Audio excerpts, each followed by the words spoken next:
Right, it's time to talk about East Asia now, looking, of course, at those geographic features, some of its history, and how that's been impacted by its geography, some of the economic development, and its impacts on the global economic system. So East Asia, we're talking about this larger region here. Of course, China is going to be our main player in this region.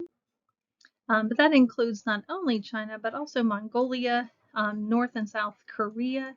So we'll talk about some of that conflict, Japan, and then Taiwan. So these, not a lot of countries in this region, but certainly a large part of our world.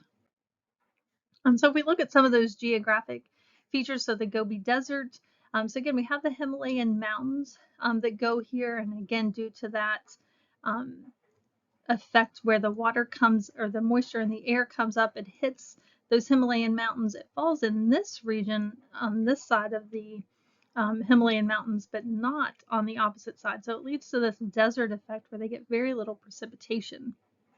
So it's one of the largest deserts, 6 to be precise. Lots of temperature changes. Again, we think about deserts being hot, but this one actually gets very cold, gets far away from the water. So we have lots of extremes in these environments where we're not very close to any water sources.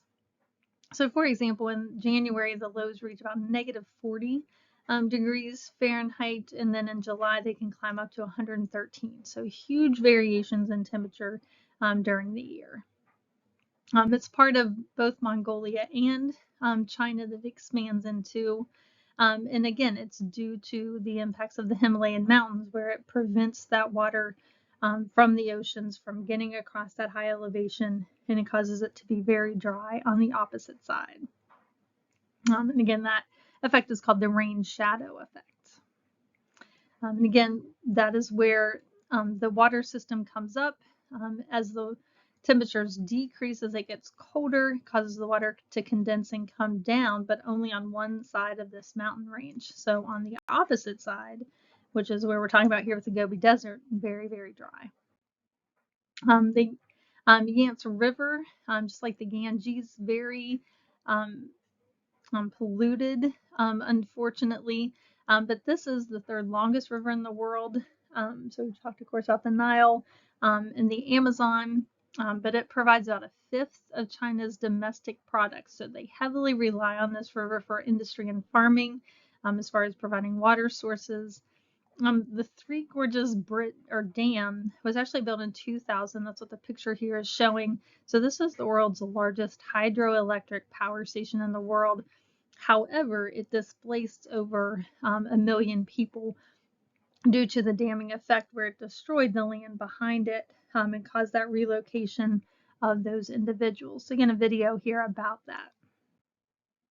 Then the Itali mountain range that we have here in China. So it expands not only in China, but also into Mongolia, Kazakhstan, and Russia. So a long mountain range. It provides kind of a natural border between Mongolia and China. Its highest peak, just to put it in perspective, is about 15,000 feet high. And it has the most complete altitudinal zonation that we see. So if you remember, we talked about this in South America. That's where different elevations provide different resources. So we talk about grazing, we talk about different resources that can be at the low elevations versus high, different crops. So this elevation provides kind of the most complete that we see, as far as having a variety of resources due to the changes in elevation. So it also leads to the most extreme diversity in plants and animals because of that change in altitude. And this is just, again, to refresh your memory here about what this altitudinal zonation is. So again, we have kind of our tropical rainforest down here at the bottom at sea level. Then we move up into our sheep and cattle, our vegetables, then into our potatoes and dairy production, and then the grazing of the various livestock as well. So lots of different resources in these areas. Looking at the tectonic plates, again, here in this region, in China, not so much because there's not a huge border here, but definitely over in Japan, we definitely see some border activity here that leads to a lot of geological activity. They are part of the Pacific Ring of Fire due to that subduction zone, but again, here in the Philippines up into Japan, so definitely part of that. So earthquakes and volcanoes are significant in that region of East Asia. So specifically Japan and Taiwan are the most impacted. So the picture here of Mount Fuji and that volcanic activity. A little video here about that as well. This region is impacted by various tsunamis. So in 2004, the undersea earthquake was so powerful it actually shortened the day by a fraction of a second. So it triggered multiple tsunamis, though, that impacted the Philippines, Japan, and various regions, devastated that coastal community of about 15 or 14 different countries, and killed about 230,000 people. Then in 2011, the most powerful earthquake to ever hit Japan occurred, magnitude of 9.0 on that Richter scale. And then that led to resulting tsunamis that had waves of over 40 meters or 131 feet high and left over 15,000 individuals dead and impacted Japan's nuclear power plant in that region. So now there's still some radioactivity and material that has been released. So, impacts of that may be seen for years to come, thinking about cancer that may develop in those regions. Again, the video here kind of looking at those impacts. Switching then into the human geography and where individuals are located. So the current evidence suggests that that most people in East Asia started about 80 to 120,000 years ago. So kind of looking here at this expansion out of Africa, which is where human population is thought to have originated. Then fast forward to about 6,500 BC. And again, the Yangtze River is where those civilizations started due to the cultivation of rice and other resources that could occur due to that water source. Here we talk about, especially in China, we talk about these different dynasties, which are what dominated East Asia. And these were hereditary monarchies, so they are ruling power that was passed down by family. You weren't elected or anything like that. Kind of the largest one that we talk about is the Han Dynasty, thinking of the golden age for them, kind of a long rule here from 206 BCE to 220 AD or CE, so about 400 years of rule of the Han Dynasty. More than 90% of the Chinese population are thought to be part of that Han ethnic group. So it is the largest ethnic group in the world of about 1.4 billion people. And again, just kind of showing the spread of that, originating more on the eastern side and then expanding into the west. And this is just showing, again, it's really hard to see, of course, it's small, but besides the Han Dynasty, there were others that have been in power, and still, it's still occurring today, so even into present day. But there have been multiple different dynasties over time that have kind of, again, dominated this region. Of course, we think about China and thinking about the Great Wall of China. So these dynasties were isolationist. So that was the idea behind the wall. So the wall was definitely built to isolate these individuals, to isolate different dynasties, to provide, military defense. So the construction reflects actually not a single wall, as many people think. It's not one continuous wall, but there are actually pieces of the wall that come off in various regions, and they're not all connected. But there were different sections built over time and over several dynasties. So as different dynasties came into power or were conquered or expanded, then it led to the formation. I'm going to get a video here more about that Wall of China. Thinking about philosophy, Confucianism is very popular here. This was initiated by that Han Dynasty, also known as the state religion.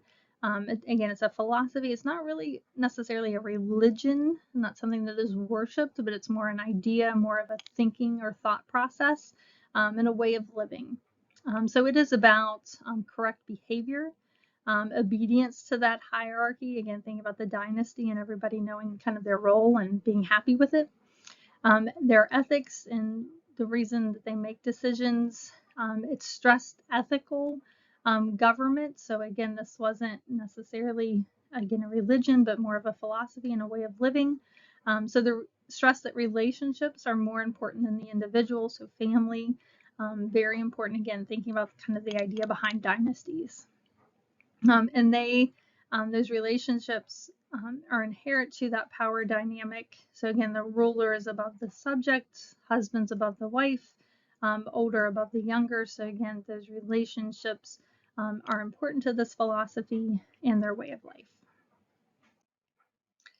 Then into the 20th century of China, the creation of the People's Republic of China was founded in 1949 by Zedong.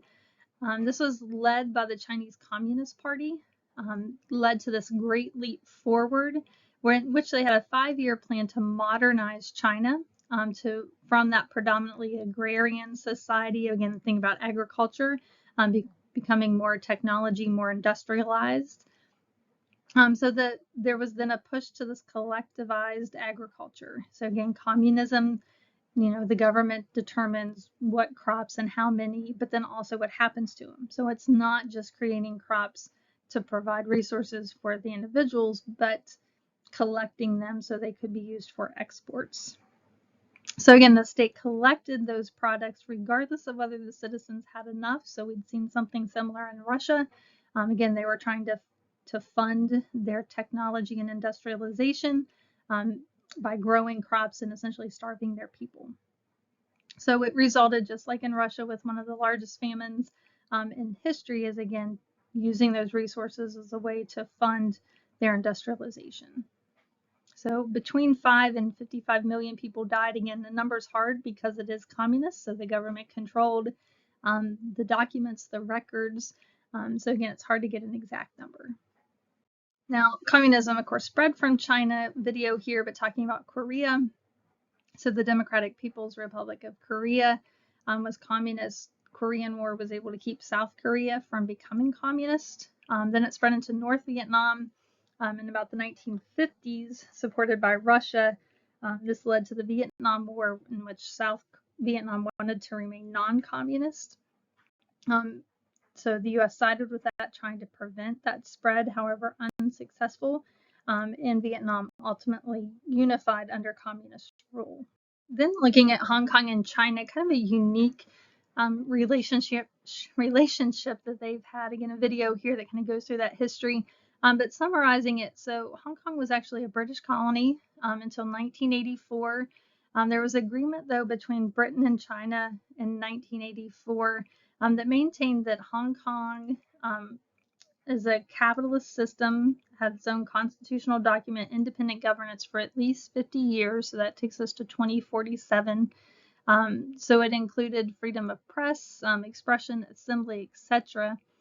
So it was one country, but two systems. So Hong Kong is actually part of China. However, this agreement allowed Hong Kong to essentially remain independent as far as its beliefs and its economy. However, the reality, as the video talks about, is very different. So even though that's the way it was supposed to happen, once Britain kind of gave up its ownership or its control and kind of left, that allowed the Chinese forces to kind of overtake to where Hong Kong has not been able to remain as independent as it was supposed to.